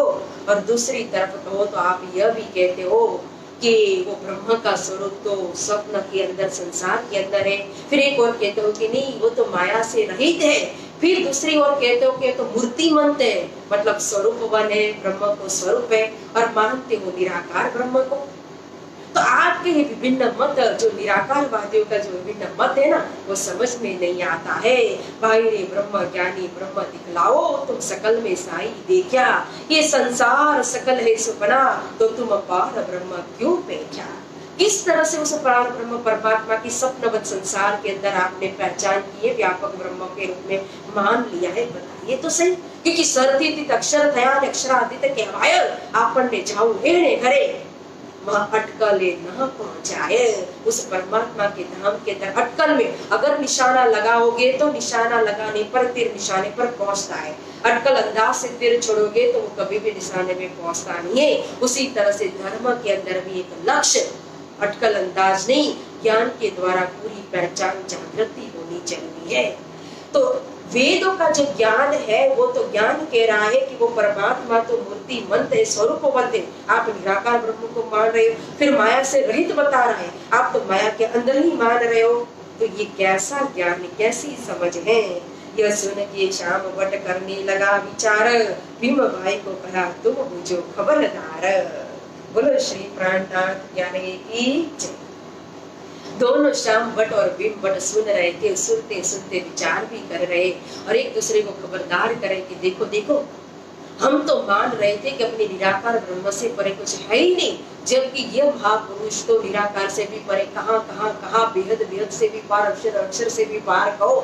तो परम धाम के दोष पर ब्रह्म परमात्मा का स्वरूप बता रहे हैं, फिर साकार स्वरूप बता रहे हैं ना। बिना विचारे ना समझे, विचार बिना तो समझ भी नहीं आती। विचार विचार विचार के वेद सकल संधान, रोम रोम का है वेद ही सत शब्द के बान। जैसे जैसे मिलान करते जाते हैं तो सत्य के जो वचन है ना, वो वचन आत्मा के अंदर लग रहे हैं। क्योंकि खोज सुहागिन ना तके, जो लोग पार के पार नित्य खोजे, चरनी चढ़े नए नए करे विचार। या ये भी धाम की निस्बत आत्मा है। तो भीम भाई तो विचार करते करते, मिलान करते करते, चिंतन करते करते आगे बढ़ रहे थे। तो बढ़ते बढ़ते भीम की नजर खली, जाए पहुंची लीलावो, तब तब आप आई कदमों लगा, अपने कबीले सो। भीम भाई की तो आत्मीय दृष्टि खुल गई, उनकी आत्मीय नजर खुल गई और लीला में जा पहुंची। हद से भी पार, बेहद से भी पार, अक्षर से भी पार कहो, जमुना जी से भी पार, सात घाट में परम धाम की लीला के अंदर आत्मीय नजर पहुंच गई। अपनी लीला की अनुभूति कर रहे हैं कि मैं तो परम धाम की धनी की अंगना हूँ, परम धाम की वासना हो। वो वेदांत बना जो था वो सब हट गया और फिर जब विश्वास आया, आत्म जागृति हो गई, तो दोनों ही अपने परिवार के साथ धर्म के अंदर शामिल हो जाते हैं और मोमिनों की कार्य जिम्मेदारी अपने सिर पर लेते और सेवा करने लगते हैं। तभी पहले गुरु से दौड़ के आए बिच निज धाम, चर्चा का सुख पाए के रहा मोमिनों के काम। पहले गुरु उनके जो थे, गुरु शंभुनाथ सन्यासी, उनसे मंत्र दीक्षा ली हुई थी। उनके प्रसिद्ध ये दोनों ही शिष्य थे, तो उनको छोड़ करके भी आज निजानंद संप्रदाय के अंदर आ गए। एक दिन उनको ऐसा भी लगा कि हमें जो मिला है तो हम जा करके गुरु जी को भी बताए। तो गुरु के पास जा रहे थे मिलन करने के लिए। गुरु को तो पहले से किसी ने कान भर दिया था कि आपके परम शिष्य दोनों ही चले गए वहाँ श्री जी साहिब जी के पास। तो गुस्सा में थे, तो जैसे ही दोनों को दूर से देखा तो गुस्सा में आ गए, किस लिए आए हो, क्यों आए हो, और वहां से ही भगा दिया। उनका अंकुर नहीं था तो ये सुख ले नहीं पाए, लेकिन इन्होंने तो मोमिनों के कार्य उनकी जमात में शामिल हो गए। अब दूसरी बोलबाला थी या वैष्णव संप्रदाय की, और वैष्णव संप्रदाय के अंदर एक प्रसिद्ध कथाकार थे गोविंद व्यास जी। ये वैष्णव संप्रदाय की स्थापना करने वाले आद्य वल्लभाचार्य है, और वल्लभाचार्य ने श्रीमद् भागवत की टीका की है, जिनका नाम है सुबोधनी टीका। और सुबोधनी टीका के अंदर उन्होंने 40 प्रश्न रखे, जैसे वो कबीर साहिब का कीर्तन था जो कबीर साहिब ने रखा था अपनी पहचान, तो उसी तरह से यहाँ 40 प्रश्न रखे वल्लभाचार्य ने, जिसको आज दिन तक कोई खोल सका नहीं है। एक दलाल वल्लभी था, वो श्री जी के पास आता है, उसकी आत्मा जागृत होती है, धनी के चरण में अपनी आत्मा समर्पित करता है। तो दलाल वल्लभी ने वो वैष्णव संप्रदाय से था, तो यह बात बताई श्री जी को कि इस तरह से सुबोधनी टीका के अंदर 40 प्रश्न है जिनका जवाब किसी को नहीं पता। तो श्री जी ने कहा वो ले करके आना। अब जो गोविंद व्यास जो थे तो उनको भी श्री जी के दर्शन की इच्छा हो गई, क्योंकि वो कथाकार तो थे लेकिन उनका सभा मंडप खाली हो चुका था। उनके शिष्य भी कहो तो यहाँ आकर के कथा सुनने लगे थे, क्योंकि यहाँ तो एक दिन कोई आता है, दर्शन करता है, चर्चा सुनता है, तो फिर गुड़ में जैसे मक्खी चिपक जाती है वैसे ही सभी चर्चा में चिपक जाते थे, जाने का नाम ही नहीं लेते थे। तो गोविंद व्यास जी को लगा कि आखिर कैसी चर्चा है, कहाँ की चर्चा करते हैं, जाकर के सुने तो सही, देखे तो सही, दर्शन तो करें उन महापुरुष के। तो गोविंद व्यास आ गए चर्चा सुनने के लिए। उसी दिन दलाल वल्लभ भी वो 40 प्रश्न लेकर के आते हैं श्री जी के पास। तो पता चला सुंदर साथ के माध्यम से ये तो व्यासपीठ पर बैठ करके कथा करने वाले प्रसिद्ध कथाकार गोविंद व्यास जी हैं, इनके बहुत शिष्य हैं, ये श्रीमद् भागवत की कथा करते हैं। तो फिर श्री जी ने कहा व्यास जी ये 40 प्रश्न ये तो आप ही का काम है, इसको खोल करके समझाइए। अब गोविंद व्यास की ताकत नहीं थी वो प्रश्न को खोल करके समझाने की। तो गोविंद व्यास एक एक प्रश्न पढ़ते हैं और श्री जी एक एक प्रश्न का यह जवाब देते हैं। प्रथम मोह उपजियो कहो ताम दे अंड प्रचल, कहा मोह कही को भयो कौन वस्तु को अंडा। सबसे पहले कहा कि मोह उत्पन्न हुआ है, तो मोह किसको उत्पन्न हुआ है, मोह क्या है, और जो अंड तरता रहा था, जो अंड जो है वो अंड किस वस्तु का है। 3 प्रश्न यहाँ पूछ ली थी पहले ही। तो मोह क्या है, अक्षर भगवान के ऊपर जो फरामोशी पड़ी ने, जो नींद का आवरण आया, जिस नींद के अंदर उन्होंने ये सपनवत खेल बनाया, इसी का नाम है मोह। और किसको हुआ, तो स्वप्न दृष्टा स्वयं अक्षर भगवान है। अक्षर भगवान को मोह उत्पन्न हुआ, जिसके अंदर एक पलक देकर नीचे हो गई 24 पानी न, तो ये मोह सागर उत्पन्न हो गया था। फिर कहा कि कौन वस्तु को अंडा, तो वो जो अंडा जो है वो कौन वस्तु का है, तो अंड जो है वो तो स्वप्न का अंडा था। जिस अंडे के लिए पूछा कि तरियो अंड बहु काल लो, बहुत काल तक वो अंडा मोह सागर के अंदर तरता रहा। तो कितने साल तक तिरता रहा, 1000 वर्ष तक वो तरता रहा। तामदी आयो जीव, फिर उस अंडे के अंदर जीव ने प्रवेश किया। तो ये जीव कहाँ से आए, आयो कौन ठिकाने थे, आत्मा एक अमी। ये अमी मतलब अमर अजर आत्मा जो कहा है नैनम चिंतती शस्त्राणी, तो वो जीव किस ठिकाने से, आत्मा किस ठिकाने से आई। अंडे के अंदर चेतन शक्ति कहाँ से आई थी, अक्षर भगवान की 2 सुरता, जो विलास की सुरता कहो और खेल की सुरता। तो खेल की सुरता है सबलिक ब्रह्म, और सबलिक ब्रह्म ने ही अव्याकृत के माध्यम से कहो तो उस अंडे के अंदर प्रवेश किया था। वो चेतन शक्ति वहां से आई थी, इसीलिए माया का मूल सबलिक ब्रह्म माना जाता है। और उसी चेतन शक्ति, उसका नाम है हिरण्यमयी गर्भ, जो तेज चेतन था। तभी तत्व उपजे नहीं बाहरी कयो सो कौन। तो तब कहो तो ये 5 तत्व 3 गुण उत्पन्न ही नहीं हुए थे, 14 लोक ब्रह्मांड आदि। तो फिर वह समुद्र जो है वो सागर कौन तत्व का था, तो उसको तो मोह रूपी जल कहा, मोह सागर कहा है। कितते उद्भव सो भयो भेद कहो सब कौन। फिर मोह सागर कहाँ से उत्पन्न हुआ है, ये भेद भी मुझे बताइए। करियो पुरुषता अंडते किन्नो जल में वास, ताते नारायण कहो वाक्य नाम प्रकाश। फिर अंडा को फोड़ करके एक पुरुष बाहर निकला। वो पुरुष कौन है, जिन्होंने खुद अपना नाम रख दिया था नारायण, क्योंकि जो चेतन शक्ति प्रवेशी थी उसी का नाम है नर। नार मतलब वो मोह रूपी जल है, और आयन मतलब घर, जिस जल के अंदर उन्होंने वास किया।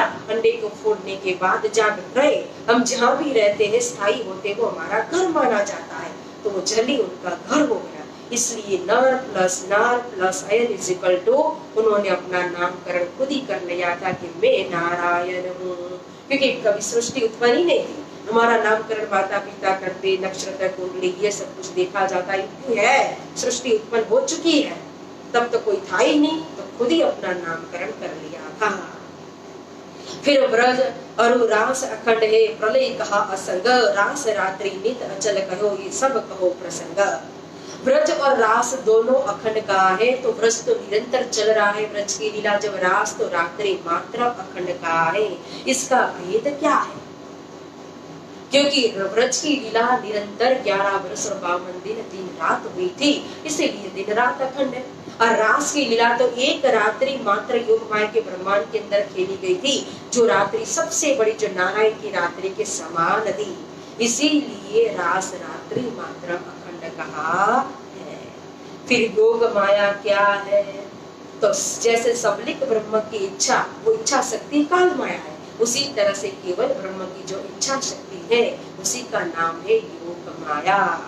फिर योग माया का आश्रय श्री कृष्ण ने क्यों लिया था? तो योग माया के ब्रह्मांड बनाने के लिए, उस ब्रह्मांड में योग माया के ब्रह्मांड के अंदर गोपियों के साथ रास रमन करने के लिए योग माया का आश्रय लिया था श्री कृष्ण ने।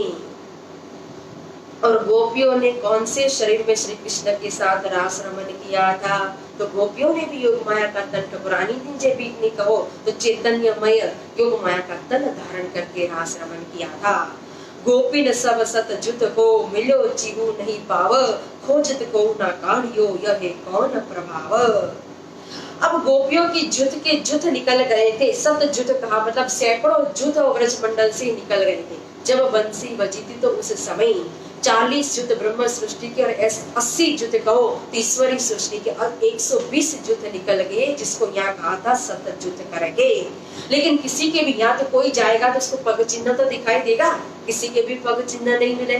फिर एक जाएगा गुम हो जाएगा तो हम उसको ढूंढने के लिए भी जाएंगे। यहाँ तो 36,000 निकल गए, लेकिन कोई किसी को ढूंढने के लिए ही नहीं गए। क्यों नहीं गए? ये सारी बात तारतम ने पहले ही समझाई हुई है, क्योंकि जब सातस्या निकली थी, दिक दिक पड़ोआ संसार ने का न उठे यगिना, वीर तामस भेलो थयो त्यारे अंगड़ा थया रे पतन। जब उस समय उस ब्रह्मांड का प्रलय हो चुका था, तो पग चिन्ह तो मिट गए। और जब फिर रास खेलने के बाद प्रतिबिंब काल माया का ब्रह्मांड बना, तो तदोगत जब ब्रह्मांड बना तो गोपियां तो जैसे सो करके उठी है, तो सभी पतियों ने अपनी पत्नियों को तो अपने पास देखा, तो ढूंढने के लिए कौन जाएगा? 30 तरह से कई प्रश्न है, 40 प्रश्न जो प्रश्न खोल करके समझाते हैं श्री जी साहिब जी। और एक एक प्रश्न जब खुलस होते गए, वैसे वैसे गोविंद व्यास जी की आत्मा जागृति होने लगी। और 40 प्रश्न खुलते ही गोविंद व्यास तो स्वयं आकर के श्री जी के चरण में प्रणाम करते और अपनी आत्मा समर्पित कर देते हैं। वो तो दाखिल हुए निज धाम, बोलो श्री प्राणनाथ प्यारे की जय। और उनके साथ कहो तो कई वैष्णव, उनके जो शिष्य थे, इस वैष्णव संप्रदाय के अनुयायी थी, वो भी इस समय यहाँ धर्म में आकर के दाखिल होते हैं। सबने अपनी अपनी आत्मा समर्पित कर दी। और यहाँ इस समय वैष्णव संप्रदाय को लेकर के कीर्तन भी सूरत के अंदर उतरता है, जो श्रीमुख वाणी के अंदर 12वां नंबर का कीर्तन है। वचन विचारो रे वल्लभ चारज मीठी बान करके, तो ये कीर्तन यहाँ प्रकट हुआ। सोर पड़ियो अति जगत में, खलक चली अकोलाई, आशा पूर्ण करत सब अपनी अपनी आई। अब तो और बढ़ गया चर्चा का सूरत के अंदर चारों ओर, कि यहाँ तो जाओ तो अपनी सभी इच्छा पूरी हो जाती है, और दुनिया तो सुनेगी तो पहले ही दौड़ेगी कि इच्छा पूरी हो रही है। तो चारों ओर से लोग आने लगे, कितनी प्रशंसा भी कर रहे तो कितनी निंदा भी कर रहे हैं। प्रशंसा करने वाले तो प्रशंसा गुणगान गाते हुए थकते नहीं है श्री जी के, और निंदा करने वाले जब चर्चा में आकर के बैठते हैं तो चर्चा सुनकर के स्वयं अपने मुख से कहने लगते, इन स्वरूप की तो जो निंदा करे ना, वही नंबर 1 मूर्ख है। इस तरह से सभी यहाँ धनी के दर्शन करके सुख का और चर्चा सुन करके आत्मीय सुख का लाभ लेने लगे। भगवान भाई और मानिक भाई, ये दोनों सुंदर साथ, उनकी भी जागनी होती है, और वो भी इस समय धर्म के अंदर शामिल होते हैं। अब एक चौपाई कलश की भयो हतो प्रारंभ, ग्रंथ यहाँ पूर्ण भयो प्रकट धर्म को थम्ब। जब विक्रम संवत 1715 के अंदर श्रीमुख वाणी प्रकट हुई थी रास किताब से, और रास प्रकाश सदरुति और कलश का बीज उत्पन्न हुआ था, तो वही कलश ग्रंथ यहाँ सूरत के अंदर प्रकट होता है, पूरा होता है सूरत के अंदर कलश ग्रंथ। तो जो चौपाई प्रकट हुई थी बीज मात्र वहां अप्सा के अंदर, वो पूर्ण हुआ कलश ग्रंथ। तो दूसरी ओर कहो तो गादीपति श्री बिहारी जी महाराज की चिट्ठी आती है इस समय सूरत के अंदर श्री जी साहिब जी के पास। बिहारी जी इन समय पाती लिख भेजे कलाव, तीन किया इसे ठाव, एक तो नीच जात को सुनायो नहीं तारतम, दूजे विधवा दारा को तीजे कहे हम तुम। तो बिहारी जी महाराज ने तीन बात की परहेज की थी, नियम लिया था कि एक तो नीच जात को तारतम मंत्र नहीं देने का, और दूसरा कहो तो विधवा स्त्री जो हो, दारा स्त्री, दारा यानी कि विधवा स्त्री, तो विधवा स्त्री को भी तारतम नहीं देने का, और तीजे कहे हम तुम, हम मात्र कह सकते थे लेकिन तुम भी कह दिया कि तीजे कहे हम तुम, तारतम देने का अधिकार या तो आपका है या तो मेरा, तीसरे व्यक्ति कोई तारतम दे सकती नहीं है। तो यह चिट्ठी पहुंची श्री जी साहिब जी के पास सूरत के अंदर, और जब चिट्ठी पढ़ी तो जवाब तीन बात का हम तुम्हें लिखे बनाए, ताको विचार कीजियो श्री देवचंद्र जी ये राह चलाए। तो तुरंत जवाब दिया श्री जी ने कि देखो आपने तीन बात का जो बंदेज किया है, तो सदगुरु महाराज के सिद्धांत को आपने नजर में नहीं रखा है। आप और मैं जिस सिद्धांत के अंदर चल रहे, आपने दिया हुआ सिद्धांत नहीं है, ये तो आद्य आचार्य श्री निजानंद स्वामी धनी श्री देवचंद्र जी महाराज ने दिया हुआ सिद्धांत है। तो उन्हीं के विचार को लेकर के हमें आगे चलना चाहिए। और देखो विधवा दारा व हति नीच असर की जात, नजर करी अंकुर पर वही रही जात। आपने कहा नीच जात को और विधवा स्त्री को मंत्र नहीं देना चाहिए, तो सदगुरु महाराज ने स्वयं खोजी बाई की, जो अंदर रही बाई की वासना थी, उनको मंत्र दीक्षा दिया था। तो वो असुर की नीच जात भी थी और दूसरा विधवा दारा स्त्री भी थी, तो दो नियम तो यही आपके कटक हो जाते हैं। फिर आपने कहा कि तीसरे कही हम तुम, तो आप और मैं क्या महाप्रलय तक जिंदा रहेंगे? हमारा धर्म तो पसर से 14 भवन कहाँ है, को देख कर के तीसरा नियम भी लागू नहीं पड़ता है। इसलिए जिसके भी अंदर तारतम कहो, तारतम का प्रकाश हो, धाम धनी के महरो सोई करे प्रकाश, वो भी दूसरे को प्रकाश कर सकता है, वो भी दूसरे को तारतम दे सकता है। साथ आई उतरियो सकल ब्रह्मचारी के माई, करे यह बंदेश तो नीचाई पहुंचे नाही।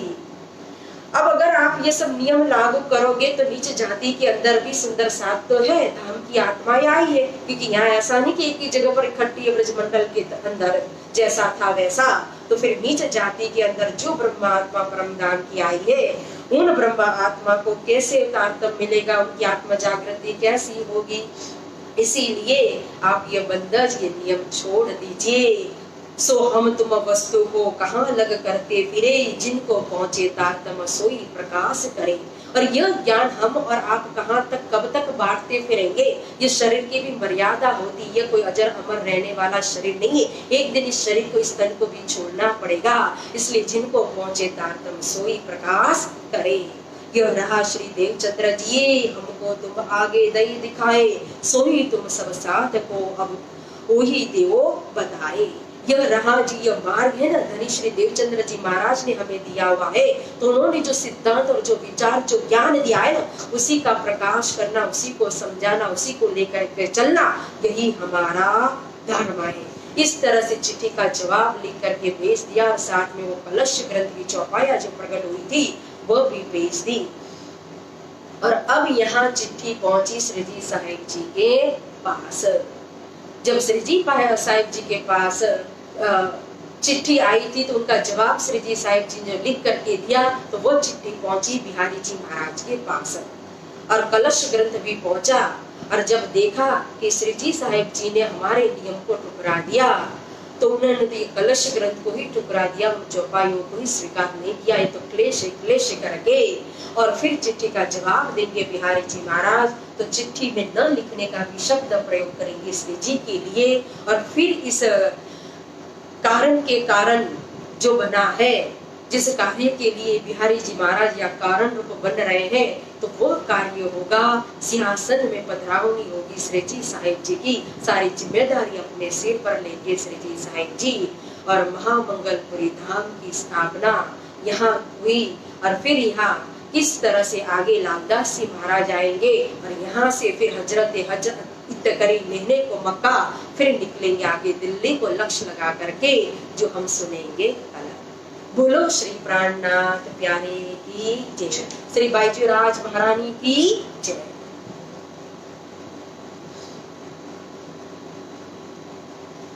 अब यो ही दियो बताए, ये रहा श्री देवचंद्र दिए, हमको तुम आगे नहीं दिखाए, सोई तुम सब साथ को, अब यो ही देवो बताए, अब यो ही देवो बताए।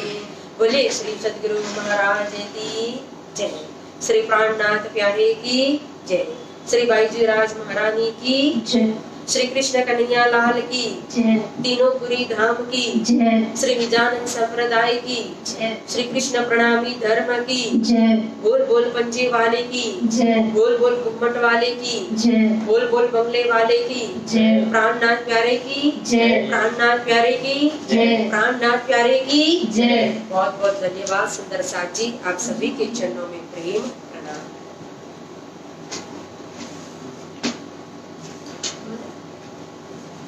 पिया तुम हो तैसी कीजियो, अर्ज करो मेरे पियो जी, हम जैसी तुम जिन करो मेरा, तलफ तलफ जाए जीव जी, जीवना तो जीवे नहीं क्यों, मीठे दिल की प्यास जी, तुम्हें मिला से कहूं पिया, तुम हो मेरी आस जी, आस वीरानी में तो करूं पिया, जो कोई दूसरा हो जी, सवेरे पिया जी सामे रतने में रह जाते रोए रोए जी, जन्म दे जो हमें आते पिया,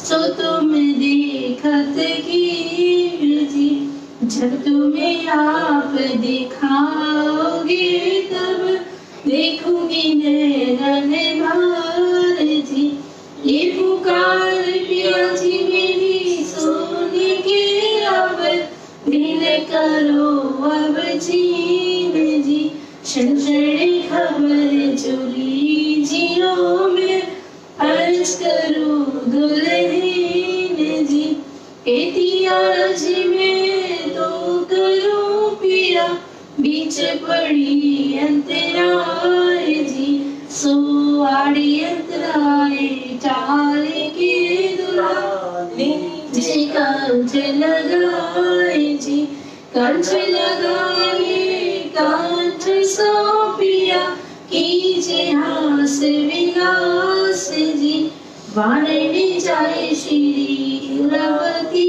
पिया, राखो चरणों के पास जी, तुम दुल्हा में दुल्हनी पिया, और न जानो बात जी, इशक सो सेवा करूं धनी, सभी अंगों साक्षात जी, सदा सुखदाता श्री धाम धनी में, कहाँ कहूँ इन सुबात जी, श्री महमती जुगल स्वरूप परवारी, अंगना बड़ी बड़ी जात जी, सदा सुखदाता श्री धाम धनी में, कहाँ कहूँ इन सुबात जी, श्री महमती जुगल स्वरूप परिवारी, अंगना बड़ी बड़ी जात जी वारी, अंगना बड़ी बड़ी जात जी। बोलिए श्री सतगुरु महाराज की जय, श्री प्राणनाथ प्यारे की जय, श्री बाईजीराज महारानी की जय। प्रणाम सुंदर साथ जी। प्यारे सुमन